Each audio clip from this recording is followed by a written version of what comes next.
నమస్తే Kanchula TV speed news కి స్వాగతం.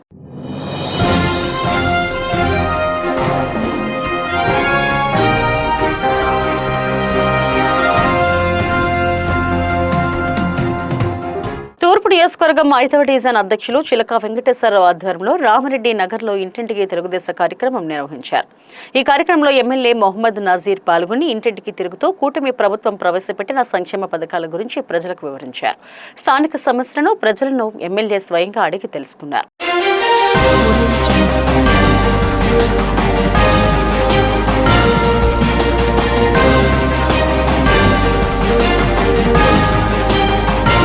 గుర్తు తెలియని వాహనం ఢీకొట్టడంతో ఓ వ్యక్తి అక్కడికక్కడే మృతి చెందిన సంఘటన బాపట్ల జిల్లా వేటపాలెం మండలం జబ్బార్ కాలనీలో చోటు చేసుకుంది. ఈ ప్రమాదంలో జబ్బార్ కాలనీకి చెందిన చేనేత కార్మికుడు గౌరవ బత్తిని సుబ్బారాయుడు అక్కడికక్కడే మృతి చెందారు. సమాచారం అందుకున్న వేటపాలెం ఎస్ఐ జనార్దన్ ఘటనా స్థలానికి చేరుకొని మృతదేహాన్ని పోస్టుమార్టం నిమిత్తం చీరాల ప్రభుత్వ ఆసుపత్రికి తరలించారు.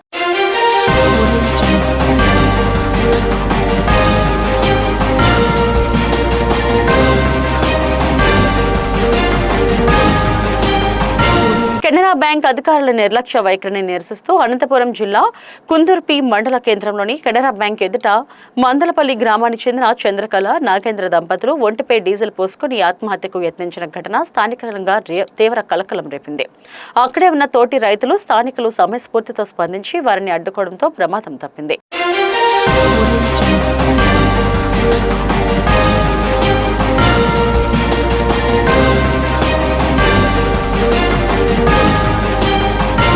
డాక్టర్ బిఆర్ అంబేద్కర్ కోనసీమ జిల్లా ముమ్మిడివరం గురు పౌర్ణమి సందర్భంగా ముమ్మిడివరం శ్రీ షిరిడి సాయిబాబా ఆలయంలో విశేష పూజలు నిర్వహించారు.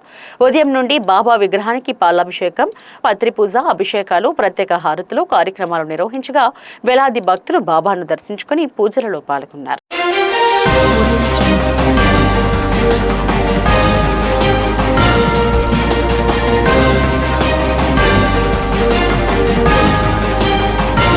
పశ్చిమ గోదావరి జిల్లా ఉండి నియోజకవర్గం ఆకువీడులోని రామాలయం నిర్మాణానికి ఉన్న అన్ని అవరోధాలు తొలగిపోయాయని డిసెంబర్ నెలలో మంచి ముహూర్తం చూసి ఆలయాన్ని ప్రారంభిస్తామని ఆంధ్రప్రదేశ్ శాసనసభ సభాపతి కనుమూరు రఘురామకృష్ణరాజు తెలిపారు. ఈ ఆలయం 800 సంవత్సరాలు నిలిచి ఉండేలా నిర్మిస్తున్నామని 2 తెలుగు రాష్ట్రాల భక్తులు ఇక్కడికి వస్తారని అన్నారు. భక్తులకు రాకపోకల్లో ఇబ్బంది లేకుండా 5 కోట్ల రూపాయలతో రోడ్ల అభివృద్ధికి ప్రణాళికలు రూపొందిస్తున్నామని చెప్పారు.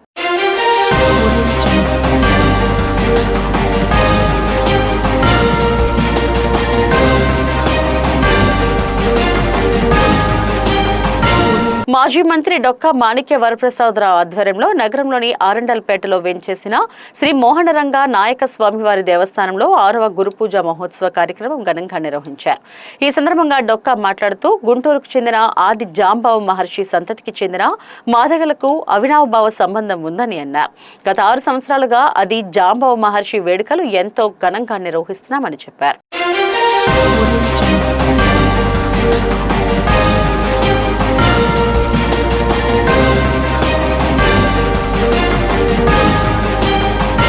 పాయకరావుపేటలో గల పాండురంగ స్వామి ఆలయ నూతన కమిటీ ఈ రోజు ఆలయంలో ఆలయ చైర్మన్ గా మజ్జూరి నారాయణరావు ఎన్నికయ్యాక కమిటీ సభ్యులతో ఆలయ సిబ్బందితో సమావేశం నిర్వహించి గుడికి సంబంధించి వివరాలు అడిగి తెలుసుకున్నారు. అనంతరం మీడియాతో మజ్జూరి నారాయణరావు మాట్లాడుతూ ఆలయ నిర్వహణలో సిబ్బంది అలసత్వం గురించి తెలుసుకున్నానని, ఇకపై అలాంటి తప్పులు జరగకుండా చూడాలని సిబ్బందిని సూచనలు ఇచ్చామన్నారు.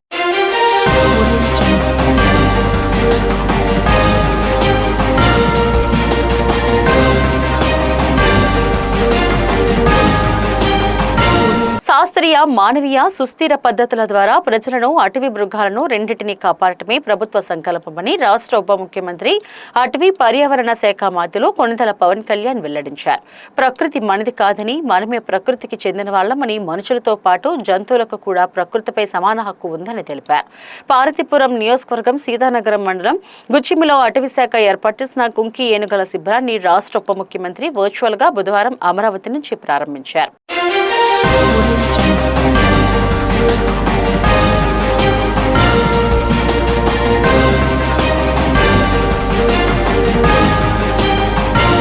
అనంతపురం జిల్లా రాయదుర్గం పట్టణంలో ఎమ్మెల్యే కాలువ శ్రీనివాసులు పర్యటించారు. విజ్ఞానవంతమైన సమాజ స్థాపనకు విద్యార్థులు భవిష్యత్తులో ఉన్నతంగా రాణించడానికి నాణ్యమైన విద్య ఎంతగానో అవసరమని ఆయన తెలిపారు. అందులో భాగంగానే పట్టణంలోని 16వ వార్డులో ఉన్న బాలికల ఉన్నత వసతి గృహాన్ని సందర్శించిన ఎమ్మెల్యే అక్కడ నివసిస్తున్న విద్యార్థులకు బెడ్షీట్లు, టవళ్లు, షూస్, ట్రంకు పెట్టెలతో కూడిన కిట్లను పంపిణీ చేశారు.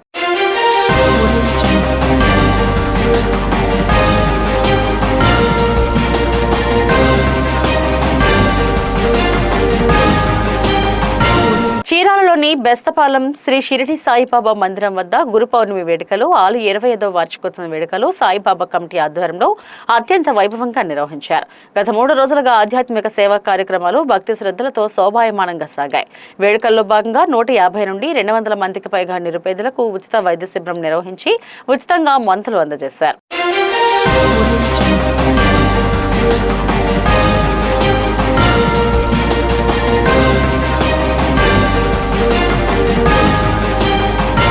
ఇవి ఇప్పటివరకున్న స్పీడ్ న్యూస్ అప్డేట్స్. నమస్తే.